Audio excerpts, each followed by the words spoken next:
തെരഞ്ഞെടുപ്പിൽ മത്സരിക്കുകയല്ലാതെ മറ്റ് മാർഗമില്ല എന്ന അവസ്ഥയിലാണ് തെരഞ്ഞെടുപ്പിൽ സ്വതന്ത്രനായി മത്സരിക്കുന്നതിന് വേണ്ടിയുള്ള ഒരു തീരുമാനത്തിലേക്ക് ഞാൻ എത്തിച്ചേർന്നത്.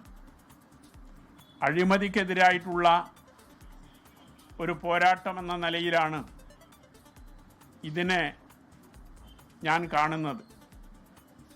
ഇടതുപക്ഷത്തിനെതിരായിട്ടുള്ള ഒരു പോരാട്ടമായി ഈ സ്ഥാനാർത്ഥിത്വത്തെ ഞാൻ കാണുന്നില്ല.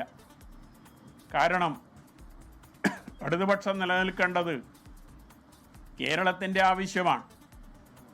അത് കേവലം ഇടതുപക്ഷത്തെ അംഗീകരിക്കുന്നവരുടെ മാത്രം ആവശ്യമല്ല, വലതുപക്ഷത്തുള്ള ആളുകൾ പോലും ഇടതുപക്ഷം കേരളത്തിൽ തകരാൻ പാടില്ല എന്നാഗ്രഹിക്കുന്നവരായി നിലവിലുണ്ട്.